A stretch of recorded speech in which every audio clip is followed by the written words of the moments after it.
back my channel. I'm Neha and today I am going to learning about for TV spine with neurological involvement means POTS paraplegia.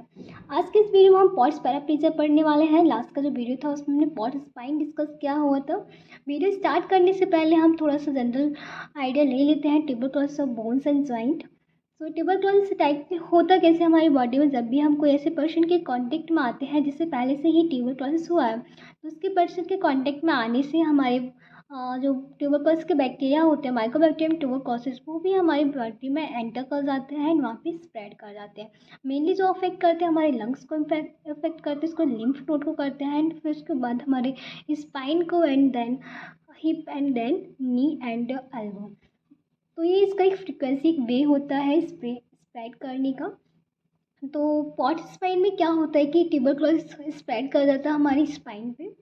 जब भी कोई भी problem होती है means nerve injury हो गई या ब्लड वेसल्स रप्चर हो गई, वर्टिब्रा में डिफॉर्मिटी आ गई, तो क्या होता है वहाँ की एरिया जो होता है वीकनेस हो जाता है. तो हेमाटोजेनेसिस के थ्रू वहाँ पे टीबी जो बैक्टीरिया होते हैं वो स्प्रेड कर जाते हैं. तो ऐसे आज के इस वीडियो में हम पॉट्स पैराप्लेजिया पढ़ने वाले हैं. तो पॉट्स पैराप्लेजिया सबसे पहले हम समझ लेते हैं. Paraplegia means paraplegia of the leg and lower body means हमारी जो लोअर बॉडी होती है वहाँ पे कोई भी स्पाइनल इंजरी होने की वजह से पैरालिसिस हो जाता है. हमारे लोअर लिम्ब में पैरालिसिस हो जाता है तो उसे हम पैराप्लेजिया बोलते हैं. तो इसमें क्या होता है टीबी स्पाइन और न्यूरोलॉजिकल इन्वॉल्वमेंट दोनों मिलके हमारे पॉट्स पैराप्लेजिया बनाते हैं. पॉट्स जो हमने टीबी स्पाइन में पढ़ा था जो 4 टाइप से था. पैराडिस्कल जो हमारी डिस्क की जो इंटरवर्टिब्रल डिस्क थी उनके बीच में हो रहा था एंड नेक्स्ट था हमारा सेंट्रल में क्या था जो वर्टिब्रल बॉडी होती है वहाँ पे उस एरिया पे जो ट्यूबरक्लोसिस स्प्रेड कर जाता है. एक एंटीरियर था, एंटीरियर में क्या था स्पाइन होता है उसके एंटीरियर लॉन्गिट्यूडनल लिगामेंट प्रेजेंट होते हैं वहाँ पे हमारा ट्यूबरक्लोसिस स्प्रेड कर जाता है. नेक्स्ट हमारा पोस्टियर में क्या था कि हमारे जो पोस्टियर कॉम्प्लेक्स वर्टिब्रा के जो कंपोनेंट्स होते हैं जैसे कि हमारा पेडिकल हो गया एंड ट्रांसवर्स प्रोसेस हो गई, स्पाइनस प्रोसेस हो गई, तो उस एरिया पे टीबी स्प्रेड कर जाता था. तो हमारा ये पॉट्स स्पाइन में था. पॉट्स पैराप्लेजिया में हम डिस्कस करेंगे. जो पॉट्स पैराप्लेजिया होता है वो हमारे डॉर्सोलम्बर एरिया पे होता है. मीन्स इसमें न्यूरोलॉजिकल डिफिसिटीज़ हो जाती. मीन्स 20% केसेस जो आते हैं वो पॉट्स पैराप्लेजिया क्या आते हैं और मोस्ट कॉमनली होता है डॉर्सल स्पाइन पे. डॉर्सल स्पाइन मीन्स थॉरैसिक एरिया पे. तो इसमें क्या होता है कि हमारी जो स्पाइनल कैनाल होती है वो नैरोइंग हो जाती है. नैरोइंग होने की वजह से जो हमारी न्यूरोलॉजिकल डिफिसिटीज़ मीन्स न्यूरोलॉजिकल डिफिसिटी जो भी नर्व होती है तो वो क्या करते हैं वहाँ पे कंप्रेस हो जाती है. कंप्रेस होने की वजह से जो भी हमारे सेंसरी मोटर रिफ्लेक्स होते हैं कॉर्टिकोस्पाइनल ट्रैक्ट जो हमारे ट्रैक्ट होते हैं means ascending and descending tract जहाँ पे हमारी इन्फॉर्मेशन का इनकमिंग एंड आउट गोइंग होता है तो वहाँ पे क्या होता है ये नैरोइंग होने की वजह से कॉम्प्रोमाइज़ कर जाते हैं तो वहाँ पे हमारी न्यूरोलॉजिकल डिफिसिटीज़ हो जाती है. तो ये हमारे पॉट्स पैराप्लेजिया में होता है. It occur most commonly in the tuberculosis the dorsal spine because the spinal canal is narrowest in the part. क्या होता है कि हमारी स्पाइनल कैनाल नैरोइंग हो जाती है. नेक्स्ट हम इसकी पैथोलॉजी देखते हैं. पैथोलॉजी में क्या होता है कि ये प्रेशर जो हमारे प्रेशर पड़ता है कंप्रेस हो जाते हैं हमारे न्यूरल टिश्यूज़ जो होते हैं. तो जो कैनाल कंप्रेस होने की वजह से नैरोइंग होने की वजह से हमारे टिश्यू भी कंप्रेस हो जाते हैं. तो वहाँ पे क्या होता है जो वर्टिब्रा जहाँ भी वर्टिब्रा होती है जिन पे डिजीज़ होती है उस एरिया पे प्रेशर पड़ने से हमारे न्यूरल टिश्यू होते हैं वो कंप्रेस कर जाते हैं. इसके फॉलोइंग वे होते हैं कंप्रेस के. जैसे कि हमारा फर्स्ट हो गया इन्फ्लेमेटरी एडिमा. जैसे कि यहाँ पे लिखा है the consist of pressure on the neural tissue with in canal by product from the disease vertebra. Means उस एरिया पे जहाँ पे जिस एरिया पे वर्टिब्रा में कोई भी डिजीज़ हुई होती है तो वहाँ के एरिया पे हमारी कैनाल नैरोइंग होने की वजह से न्यूरल टिश्यूज़ होते हैं उनमें प्रेशर पड़ता है और वो वहाँ पे कॉम्प्रोमाइज़ कर जाते हैं. इन्फ्लेमेटरी एडिमा में क्या होता है कि न्यूरल टिश्यूज़ होते हैं वहाँ पे एडिमा फॉर्मेशन आता है. एडिमा फॉर्मेशन क्यों होता है कि वहाँ की जो हमारी वेस्कुलर मीन्स वेसल्स होती हैं तो वहाँ पे स्टैसिस फॉर्म हो जाता है. स्टैसिस फॉर्म होने की वजह से वहाँ पे एडिमा हो जाता है जिस भी एरिया पे डिजीज़ हुई होती है. नेक्स्ट है हमारा एक्स्ट्राड्यूरल पस एंड ग्रैनुलेशन टिश्यूज़. एक्स्ट्राड्यूरल पस में क्या होता है कि मोस्ट कॉमनली होता है कि हमारे जो न्यूरल स्ट्रक्चर होते हैं वो कंप्रेस हो जाते हैं. कंप्रेस होने की वजह से वहाँ पे एब्सिस फॉर्म हो जाता है जिस भी एरिया पे वर्टिब्रा पे डिजीज़ हुई होती है.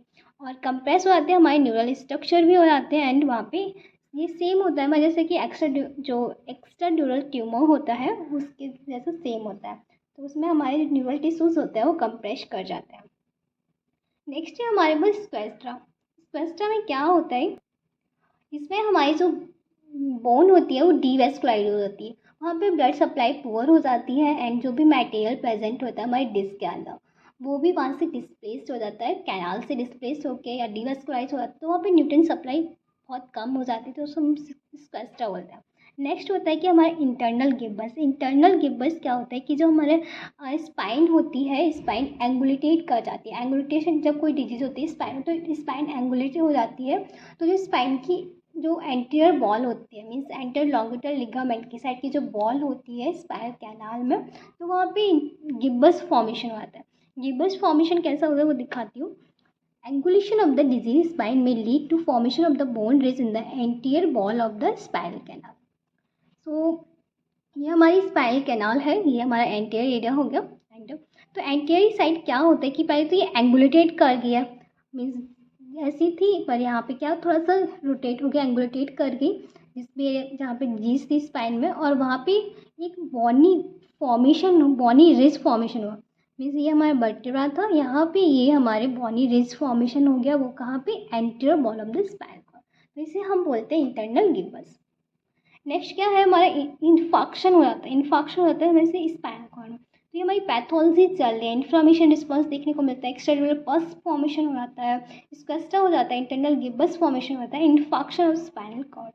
इन्फाक्शन में क्या होता है कि हमारे जो जैसा कि हमें पढ़ा हुआ है ब्लड वेसल्स होती हैं, ब्लड वेसल्स में क्या होता है कि हमारा जो ब्लड ब्लॉकेज हो जाता है, ब्लॉकेज मीन्स ब्लड का कोगुलेशन फॉर्मेशन हो जाता है, तो ऐसा ही यहाँ पे स्पाइनल में होता है, जो हमारी स्पाइनल आर्टरीज होती हैं वो ब्लॉकेज हो जाती है। ब्लॉकेज क्यों आती है, क्योंकि वहाँ पे इन्फ्लामेटरी रिएक्शन देखने को मिलता है। इन्फ्लामेटरी रिएक्शन में एक गिब्बस फॉर्मेशन हो जाएगा, कंप्रेस हो जाएंगे न्यूरल टिश्यूज, तो उसके अकॉर्डिंग उसकी वजह से वहाँ पे हमारी जो ब्लॉकेज हो जाती है एंटीरियर स्पाइनल आर्टरी। नेक्स्ट क्या है हमारा एक्स्ट्राड्यूरल ग्रैनुलोमा। एक्स्ट्राड्यूरल ग्रैनुलोमा में क्या होता है, एक्स्ट्राड्यूरल ग्रैनुलोमा होता है वेरी बहुत रेयरली होता है, जब कोई मीन्स जब भी कोई विदाउट डैमेज हुआ है उसके बाद ही ये फॉर्मेशन दिखने को मिलेगा। विदाउट डैमेज कोई भी ऐसा रिएक्शन हमें देखने को नहीं मिलता है। उसमें क्या होता है कि पेशेंट जो होते हैं जो उसमें ग्रैनुलोमा, सो एक्स्ट्राड्यूरल ग्रैनुलोमा में क्या होता है कि हमारा जो ये में और विदाउट कोई भी यदि डिजीज़ या डैमेज पार्ट वर्टिब्रा का हुआ है या नहीं हुआ है, तभी ये हमें देखने को मिलता है ग्रैनुलोमा फॉर्मेशन। इसमें क्या होता है कि ये हमारा जो वर्टिब्रा होते हैं कंप्रेस होने की वजह से वहाँ का जो फर्स्ट फॉर्मेशन होता है ऑसिस स्ट्रक्चर हो जाता है, तो वो आउटसाइड स्प्रेड करने लगता है, तो ये हमारा ग्रैनुलोमा एक्स्ट्राड्यूरल था। नेक्स्ट हम देखते हैं कि types of pots paraplegia. Pots paraplegia के कौन कौन से ऐसे टाइप्स होते हैं। पॉट्स पैराप्लेजिया टू टाइप से होता है, early onset paraplegia and late onset paraplegia.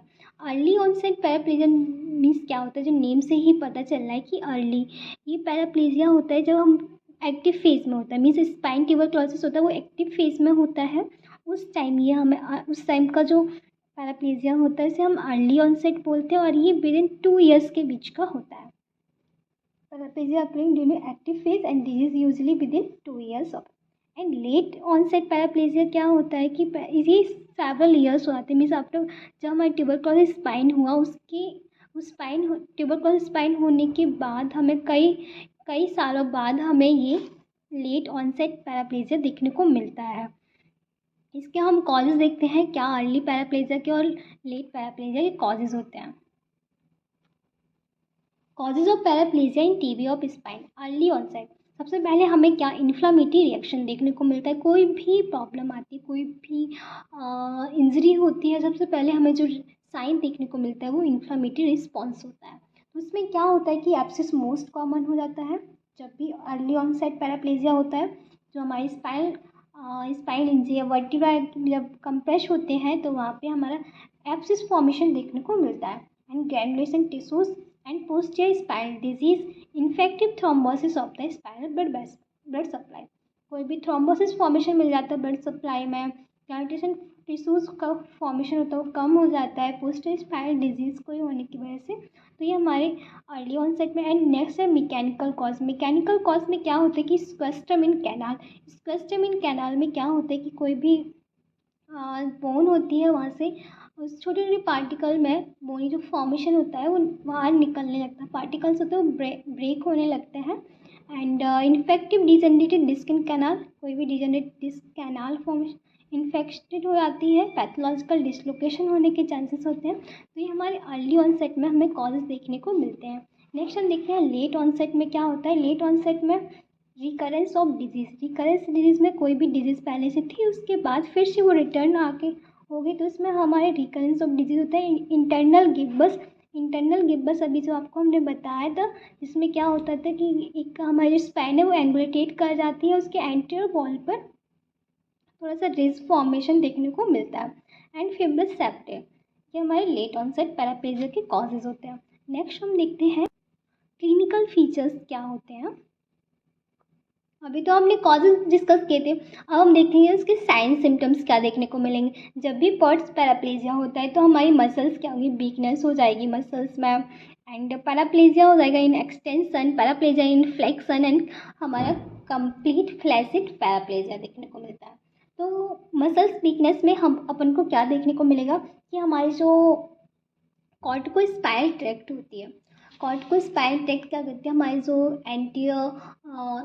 Ascending tract and descending tract वाला जिसमें फंक्शन होते हैं, मीन्स हमारा सेंसरी इन्फॉर्मेशन जाता है, मोटर इन्फॉर्मेशन आता है। तो उसमें क्या होता है कि जब हमारा कॉर्टिकल स्पाइनल ट्रैक्ट होता है उस पर प्रेशर पड़ता है, तो प्रेशर पड़ने की वजह से हमारे जो स्पास्टिसिटी होती है मसल्स की वो इंक्रीज हो जाती है, इन कोऑर्डिनेशन हो जाता है। बॉडी का कोऑर्डिनेशन प्रॉपर तरीके से नहीं होता है because pressure of the corticospinal tract.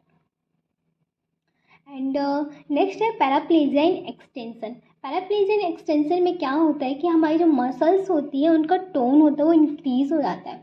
Increase tone इसलिए हो जाता है कि हमारी जो कॉर्टिकोस्पाइनल ट्रैक्ट होती है उसमें अब्सेंस हो जाता है इसका इनहिबिशन का।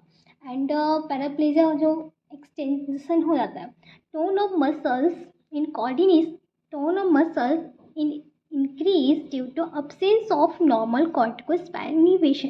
इसमें क्या होता है कि अब्सेंस हो जाता है कॉर्टिकोस्पाइनल इनहिबिशन, इसकी वजह से हमारे कॉजेज हो जाते हैं, टोन मसल्स का टोन होता है वो इंक्रीज कर जाता है। And next is paraplegia in flexion. Paraplegia in flexion में क्या होता है कि हमारा जो पैरास्पाइनल ट्रैक्ट होता है उसके फंक्शंस होते हैं वो अब्सेंस हो जाते हैं, फंक्शंस के अब्सेंस हो जाते हैं और कॉर्टिकोस्पाइनल फंक्शन उसके फंक्शन को लीड करता है। मीन्स हमारा जो पैरास्पाइनल ट्रैक्ट है उसका फंक्शंस जो होता है वो प्रॉपर तरीके से लॉस हो जाता है, अब्सेंस हो जाता है। तो वो जो फंक्शंस होते हैं वो कॉर्टिकोस्पाइनल करता है। तो उस टाइप का जो पैराप्लेजिया जो होता है वो पैराप्लेजिया इन फ्लेक्शन बोलते हैं। Absence of paraspinal tract function and lead to the corticospinal tract of this type of functions. And complete flaccid paraplegia, नाम से ही पता चल रहा है कंप्लीट फ्लैसिड हो गया। वो कब होता है जब हमारा जो ट्रांसमिशन होता है कॉर्ड में, जो ट्रांसमिशन होता है वो स्टॉप हो जाने की वजह से हमारा पैराप्लेजिया तो कम्प्लीटली फ्लैसिड हो जाता है। Paraplegia become completely flaccid on all transmission across the cord stop. जितने सारे भी हमारे जो कॉर्ड होता है, स्पाइनल कॉर्ड होता है, वहाँ पे जितने सारे भी ट्रांसमिशन होते हैं, ब्लड का हो गया, नर्व का हो गया, सेंसरी मोटर का हो गया, तो वो सारे ट्रांसमिशन होते हैं वो स्टॉप हो जाते हैं। तो उससे क्या होता है कि हमारा जो पैराप्लेजिया होता है वो कम्प्लीटली फ्लैसिड हो जाता है। पैराप्लेजिया जैसा कि हम आपको बता ही चुके हैं, बहुत लोअर लिम्ब जो है, लोअर लेग है, पैरालिसिस हो जाता है उनमें। तो ये पैरालिसिस एक्सटेंशन है एंड जो पैराप्लेजिया है वो फ्लेक्शंस।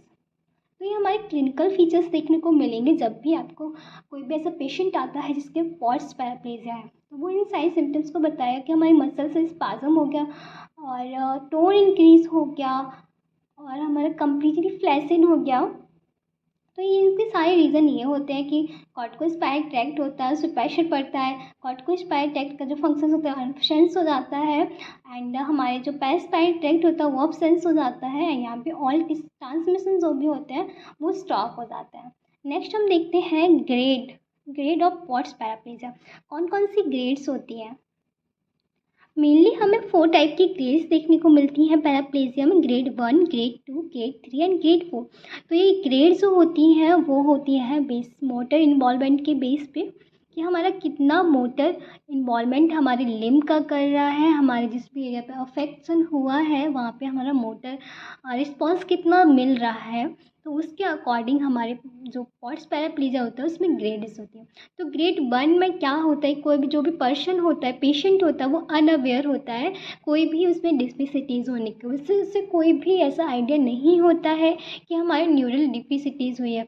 तो उसके बाद जो हमारा फिजिशियन होता है वो डिटेक्ट करता है, सपोज फिजियोथेरेपिस्ट होता है वो डिटेक्ट करता है Babinski positive sign and clonus sign. अब बेविंस्की पॉजिटिव साइन में क्या होता है कि जो बेविंस्की साइन होता है वो उस पर्सन का पॉजिटिव आता है। तो पॉजिटिव आता है तो बेविंस्की साइन में हमारे जो टो होता है, बिग टो, वो क्या करता है बैंड कर जाता है, बैक साइड हो जाता है and top to the foot and other जो होता है, अदर हमारी फिंगर्स जो होती है टो, वो क्या करती है फैन आउट हो जाती है।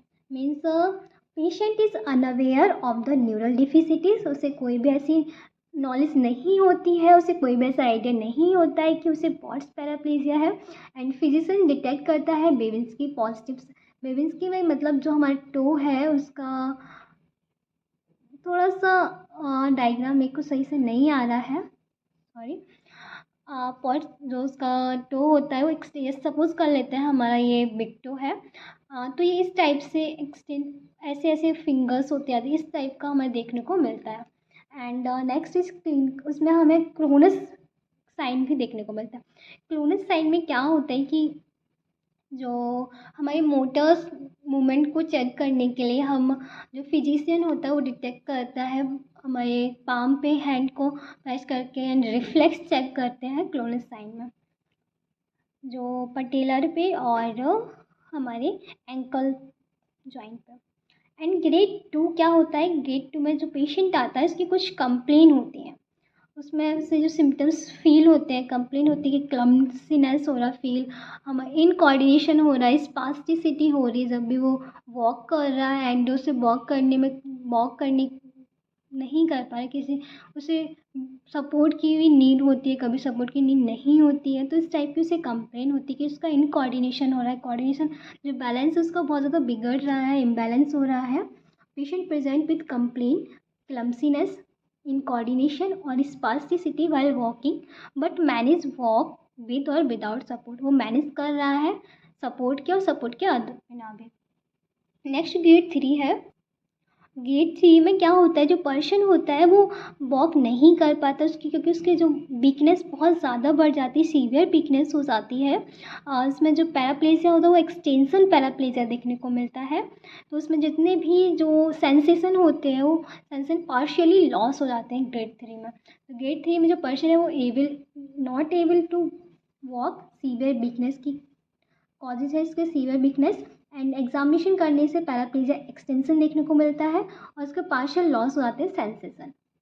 नेक्स्ट ग्रेड 4 होती है। ग्रेड 4 में क्या होता है, patient is unable to walk, patient जो होता है वो वॉक नहीं कर पाता है। पैराप्लेजिया, इसमें पैराप्लेजिया देखने को मिलता है, फ्लेक्सन पैराप्लेजिया देखने को मिलता है, क्योंकि सबसे पहले क्या होता है कि हमारा जो कॉर्टिकोस्पाइनल ट्रैक्ट होती है उस पर वो इनिबिशन करता है, अब्सेंस हो जाते हैं उसके फंक्शंस, वो इनिबिशन करता है।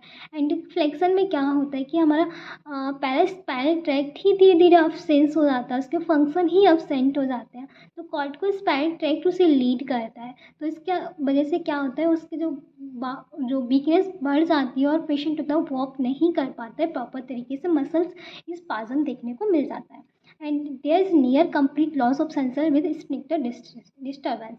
और क्या होता है, इसके जो फंक्शंस होते हैं वो कम्प्लीटली लॉस हो जाते हैं फंक्शंस। तो हमने 4 ग्रेड्स देखी। ग्रेड 1 में देखा कि पेशेंट जो था वो अनअवेयर था, उसे कोई भी ऐसा आइडिया नहीं था कि उसे कोई भी टाइप की डिजीज़ है। फिर उसका जो फिजिशियन था वो बेविंस्की टेस्ट करता है, क्रोनस टेस्ट करता है, एग्जामिन करता है। एंड ग्रेड 2 में क्या था, पेशेंट आता है उसके पास कुछ कंप्लेन होती है, क्लम्सीनेस, इनकोऑर्डिनेशन, स्पास्टिसिटी टाइप की, और वो सब वॉक करता है सपोर्ट लेके भी और सपोर्ट के बिना में। एंड ग्रेड 3 में क्या होता है कि पेशेंट जो होता है वो एबल नहीं होता है वॉक करने के लिए, सीवियर वीकनेस हो जाती है और उसे पैराप्लेजिया एक्सटेंशन देखने को मिलता है और उसके जो सेंसेशन होते हैं वो पार्शियली लॉस हो जाते हैं। ग्रेड 4 में क्या होता है कि पेशेंट अनअवेयर होता है वर्क करने के लिए, और जो पैराप्लेजिया देखने को मिलता है वो फ्लेक्सन होता है, उसकी मसल्स स्पाज़म हो जाती है और इसका जो सेंसेशन होता है वो कम्प्लीटली लॉस कर जाता है विथ स्पेक्ट्रल डिस्टर्बेंस के साथ। अब हम नेक्स्ट देखते हैं इन्वेस्टिगेशन कैसे करेंगे पॉट्स पैराप्लेजिया का।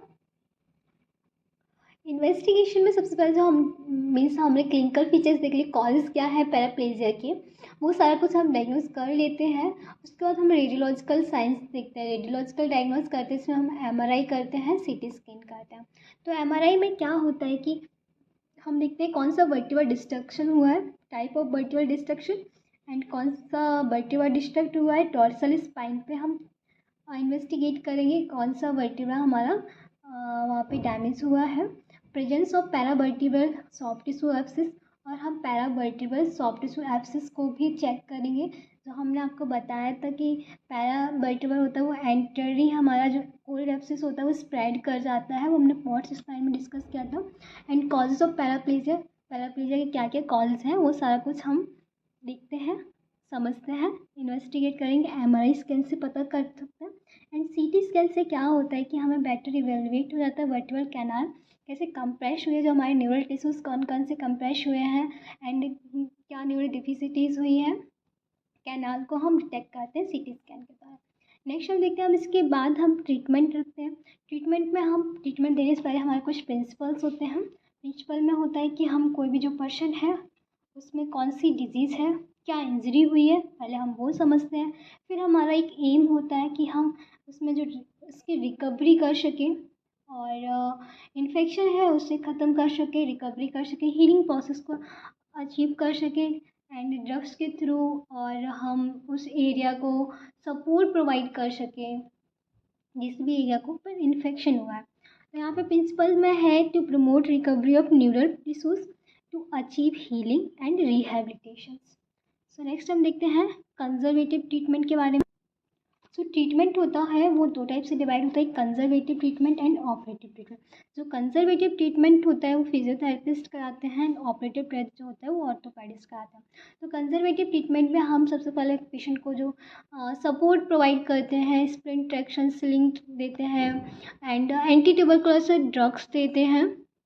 जब ड्रग्स स्टार्ट करेंगे, जैसे कि हमने आपको बताया था फर्स्ट वीडियो में, इसमें ट्यूबरकुलोसिस बोन एंड जॉइंट पढ़ाया था, तो उसमें हमने ड्रग्स डिस्कस किए थे, आइसोनायाजाइड, इथम्ब्यूटॉल, रिफार्मसिन। तो इस टाइप के ड्रग्स हम जो होते हैं पेशेंट को सजेस्ट करते हैं एंड कीमोथेरेपी देते हैं। स्पाइन जो स्पाइन में डॉर्सो स्पाइन पे इन्फेक्शन हुआ है तो वहाँ पे हम बेड रेस्ट बोलेंगे पेशेंट को, स्लिंग ट्रैक्शन देंगे।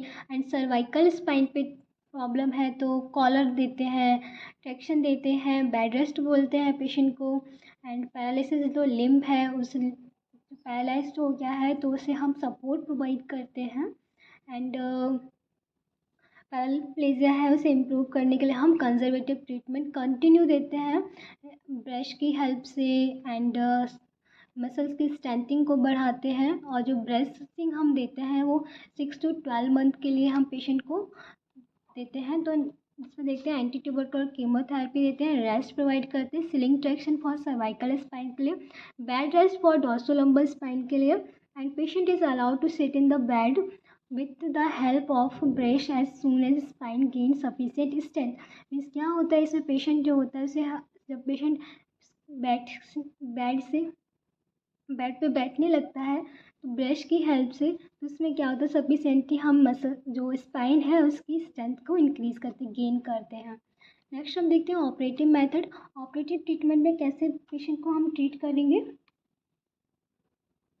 If paraplegia does not improve for satisfactory rate for the conservative treatment and start to this operative treatment, सबसे पहले हमारे कुछ इंडिकेटर्स होते हैं, इंडिकेटर्स को फॉलो किया जाता है सर्जरी में। जैसे कि हमारा फर्स्ट है absolute indication, relative indications and rare indication. तो एब्सोल्यूट इंडिकेशंस में क्या होता है, तो एब्सोल्यूट में जब हमारा कंजर्वेटिव ट्रीटमेंट होता है, ड्यूरिंग कंजर्वेटिव ट्रीटमेंट पैराप्लेजिया में देखने को मिलता है। एंड पैराप्लेजिया कंजर्वेटिव ट्रीटमेंट के टाइम क्या होता है, थोड़ा गेटिंग वर्स हो जाता है जब हम एडिक्वेट कंजर्वेटिव ट्रीटमेंट देते हैं। एंड सीवियर पैराप्लेजिया हो जाता है कंजर्वेटिव ट्रीटमेंट में देखने को मिलता है पैराप्लेजिया इन फ्लेक्शन एंड जो हमारे सेंसरी मोटर रूट होते हैं लॉस हो जाते हैं। तो एब्सोल्यूट में हम कंजर्वेटिव ट्रीटमेंट के टाइम जो जो हमें साइंस कॉज देखने को मिलते हैं वो हमारा एब्सोल्यूट इंडिकेटर होता है कि कंजर्वेटिव ट्रीटमेंट देने के टाइम हमारे क्या फेजेस रहे हैं और पैराप्लीजिया होता है वो और ज़्यादा वर्ष कर जाता है। रिलेटिव इंडिकेशंस में क्या होता है, ये मेनली पैराप्लीजिया जो होता है ओल्ड एज में होता है। तो ओल्ड एज में हमें जो देखने को मिलता है वो पेनफुल होता है। पेन होता है जो हमारी स्पाजम होता मसल स्पाजम होता है, जो रूट होती है कंप्रेस कर जाती है, उसके वजह से हमारे पेनफुल पैराप्लीजिया होता है। एंड कॉम्प्लिकेशंस कुछ होते हैं पैराप्लीजिया के जो ओल्ड एज में होता है, urinary tract infection and stone formation का। नेक्स्ट हम देखते हैं रेयर इंडिकेशंस। रेयर इंडिकेशंस में क्या होता है, जब भी कोई पोस्ट स्पाइनल डिजीज होती है तब ये हमें देखने को मिलता है। एंड स्पाइनल ट्यूमर सिंड्रोम हो जाए या सीवियर कॉर्ड इक्वाना पैरालिसिस हो जाए and severe paralysis secondary to the cervical disease. Severe paralysis हो जाए जब कोई सेकेंडरी कोई सर्वाइकल डिजीज होने की वजह से। सो ऑपरेटिव प्रोसीजर देखते हैं पोस्ट पैराप्लेजिया में। तो ऑपरेटिव मेथड का हमारा एम क्या होता है कि हम जो भी एजेंट होता है जो कंप्रेस कर रहा है न्यूरल स्ट्रक्चर को, उसे हम रिमूव करते हैं। तो उसके कुछ फॉलोइंग ऑपरेशन होते हैं, जैसे कि फर्स्ट हो गया हमारा costotransversectomy and next is anterior lateral decompression and radical debridement होता है, लैमिनेक्टोमी होता है। तो ऐसे कुछ प्रोसीजर होते हैं जिससे कि हम जो कॉजेज है कंप्रेस कर रहे हैं उसे हम रिमूव कर सकें। तो फर्स्ट है हमारा कॉस्टो ट्रांसवर्सेक्टोमी में this operation consist of the removal of a section of rim about 2 inch and transverse process. इसमें क्या होता है कि हमारे जो इन्फेक्शंस होता है कम यहाँ पे हमारे इन्फेक्शन हो जाता है ट्रांसवर्स प्रोसेस में एंड हमारी जो नर्व रूट होती है वो यहाँ से कंप्रेस कर जाती है। तो हम इसे रिमूव करते हैं रिमूवल्स रिब के जहाँ रिब के थ्रू थोड़ी सी रिब से हम 2 इंच सेक्शन लगाते हैं, इंसिजन लगाते हैं, वहाँ से रिमूव करते हैं। And next is anterolateral decompression. Anterolateral decompression में क्या होता है, ये मोस्ट कॉमनली हम परफॉर्म किया जाता है ये ऑपरेशन। तो इसमें जो स्पाइन को हम ओपन करते हैं लेटरली साइड से and front side of the front lateral side and assist to mate to the front end side of the cord is called ALD। इसमें जो ओपन किया जाता है वो फ्रंट से किया जाता है, लेटरली साइड से किया जाता है कॉर्ड के, और इसमें से स्ट्रक्चर को हम रिमूव कर देते हैं। यहाँ पे हमारा जो स्ट्रक्चर देखने को मिल रहा है ये इंसर्ट हुआ है, कंप्रेस हुआ है, नर्व भी हमारी कंप्रेस हुई है। तो हम इसमें स्ट्रक्चर को रिमूव कर देते हैं ट्रांसवर्स प्रोसेस से। जो वर्टिब्रा का ये हमारी ट्रांसवर्स प्रोसेस हो गई, स्पाइस प्रोसेस हो गई, तो ट्रांसवर्स प्रोसेस को हम रिमूव कर देते हैं। एंड नेक्स्ट इज हमारा पॉइंट है लैमिना और facets joint are not remove otherwise stability of spine will be seriously means क्या होता है कि इसमें हम लैमिना जो होता है हमारे और उस या फेसिस जॉइंट उसे हम रिमूव नहीं करते हैं। यदि उसे हम रिमूव कर देंगे तो हमारी जो बॉडी की स्टेबिलिटी स्पाइन की है वो कम हो जाएगी। तो इस ALD में क्या होता है कि हम इसमें उस एरिया को रिमूव करते हैं, ट्रांसवर्स प्रोसेस को रिमूव करते हैं लेटरली एंड फ्रंट साइड से भी, एंड जो स्ट्रक्चर रिमूव करते हैं वो ट्रांसवर्स प्रोसेस होता है और लैमिना को इसमें हम रिमूव नहीं करते हैं।